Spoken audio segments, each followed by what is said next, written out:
Secretary, yung tanimbala, meron na po bang conclusion or findings kayo dyan? Nung pong last Friday, we together with the head of the OTS, former PNP General Ato Bisnar, we responded to 3 reported cases on social media, no, on alleged tanimbala incidents. And I myself went to OTS. I reviewed the videos. Fortunately, naka-video po lahat nito, no, from the X-ray machine images, as well as the videos of the actual searches of the bags of the of the passengers. At nakita po natin na in these 3 cases, no, hindi po tanimbala ang nangyari, no. For various reasons, may nailagay po, naiwan na mga bala, may yung dalawa, tigi-isa, at may isa na 4 na bala, no. In the investigation of the authorities, nakita po na talaga pong either nakalimutan nila or may nagpadala sa kanila na unfortunately may laman na bala, no. Ito po yung case ni Lola Mary, na nakita ang isang bala sa Clark International Airport, papunta po siya ng Taipei.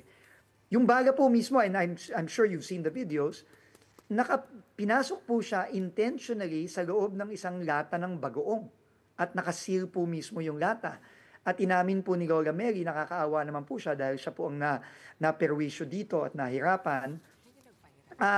Pinadala lang daw po sa kanya ng isa sa mga kamag-anak nila, no. So in these 3 cases nakita po natin na hindi po ito, no. But we continue to be vigilant na hindi na mauulit ito, and we have the full trust and confidence in the leadership of General Ato Bisnar, because he will really make sure na hindi na babalik ito at mauulit ito. Well, Secretary, but I think what's important dito sa nakita nating 3 case na ito, kailangan din po talaga tayong manawagan sa mga kababayan natin na mag-iingat, no.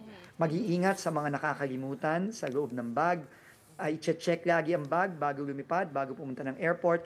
At lalong-lalo na mag-iingat tayo, as in the case of Lola Mary, mag-iingat tayo sa mga pinapadala sa atin na minsan hindi din tayo sigurado kung anong nandyan. At yun nga po, in the case of Lola Mary, I don't know for whatever reason na bakit may bala doon, pero kitang-kita po, no, doon sa video, binuksan yung lata, binuksan yung supot ng bagoong, merong bala sa loob, pati nga po yung bala naka-plastic wrapper pa, no. So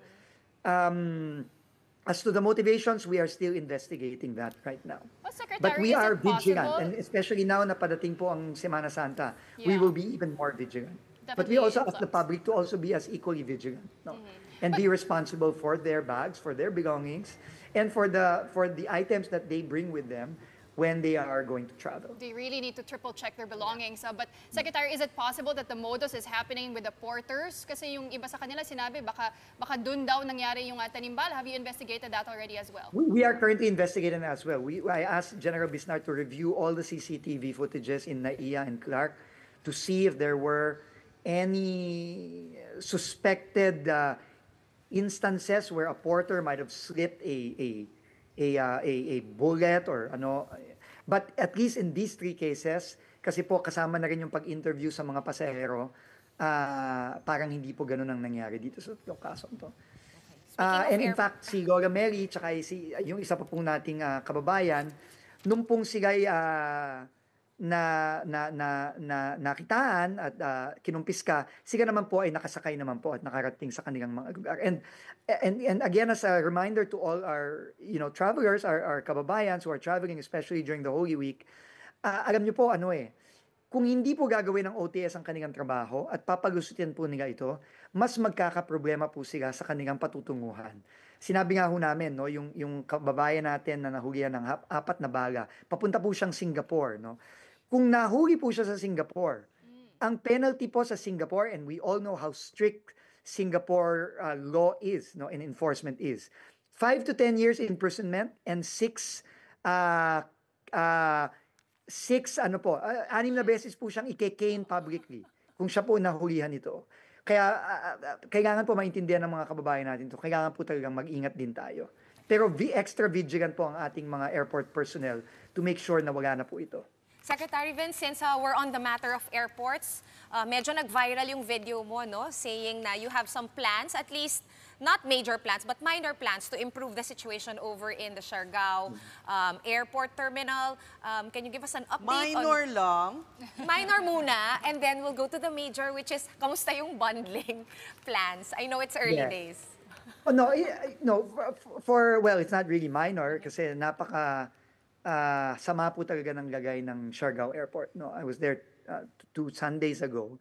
And really, nakakaawa po talaga yung mga kababayan natin. That's why, immediately, halimbawa po, siguro po, yung sinasabi nyo pong nag-viral, ito pong VIP lounge na nandun. Talagang nakakadismaya din na hirap na po yung mga kababayan natin, and yet, meron pang isang, although maliit naman na space, kasi maliit nga yung airport, yung terminal, sayang pa rin. No? At ngayon po, giniba na po ito nung weekend. At ngayon po, we were able, I think, to add about 25, 26 seats. May dagdag din pong, kahit pa paano may dagdag pong upuan yon at kahit sino po ay pwedeng umupo doon. No? Meron din po tayong minatanggal na redundant na x-ray. Makakadagdag din po tayo doon ng dagdag na upuan.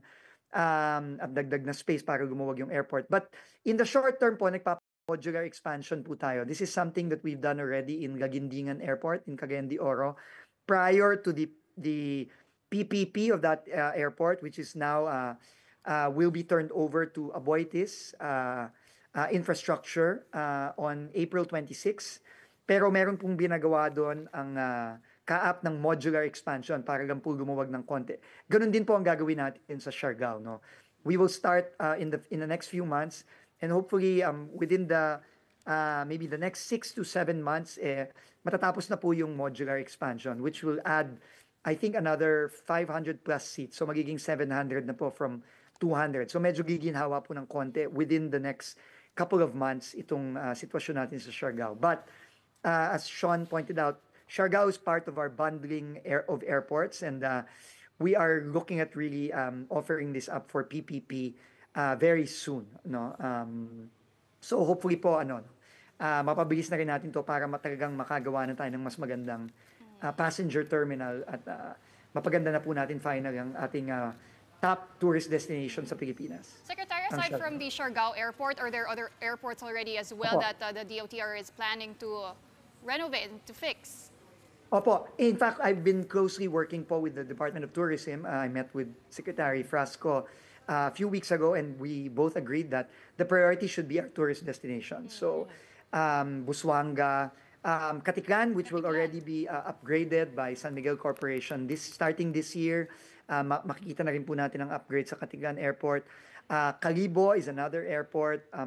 Obviously, the bigger airports like Iloilo, Davao, Puerto Princesa, Bicol, Bacolod, these are Tacloban, marami po tayong mga airports, and even to the north, even as far as Batanes, we're looking at that kasi yan po ang mga major tourist attractions natin na kailangan talagang ayusin. Okay, Secretary, we're all bracing for the EDSA rehab that will finally happen or start in April. Tama ba? Ano po ang mga timeline? Opo, sabi po ng DPWH sometime in April, although inaayos pa po namin yung final plans and the mitigating measures that we want to put in place prior to the start of the EDSA. Actually, it's not really a rehab lang, it's really an overhaul of the entire EDSA system, no? So highway. So talaga pong dapat mag-brace for impact po tayo, kasama po tayong lahat dyan, no? Na ang opisina po ng DOTR ay nasa EDSA mismo. It's along EDSA itself, no, sa may bandang Ortigas, no, malapit sa Camp Crame. So kailangan po talaga tayong magpasensya po dito kasi it's I'm not going to sugarcoat it, no. It's not going to be pleasant for the next year and a half, maybe even 2 years. But what we plan to do upon the instructions of the President is to really make this as the least amount of disruption as possible sa ating mga motorists at sa ating mga commuters. So, yun po talaga ang magagawa natin dito. At we will try to put in some mitigating interventions to help help our motorists and our commuters handle the major EDSA overhaul, which is coming in April and will last for at least a year and a half, maybe longer. Perhaps, Secretary, some villages can open their gates to motorists. So Yeah, vehicles we are can pass looking at through, yeah. those possibilities po, no? And ano po talaga, no, we are really talking to a lot of groups, racking all our brains to find ways to really to make this as it's going to be painful. Make no mistake, no, and I will not sugarcoat it, but at least we lessen the pain a little bit.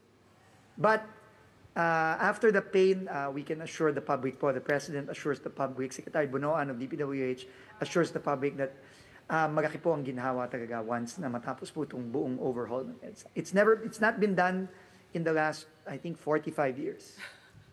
Yeah, we feel it. I With you think the pa. President feels it's about time. All right.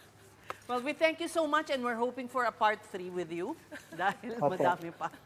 Marami pong salamat, Thank you very DOTR much po. Secretary Vince Dizon.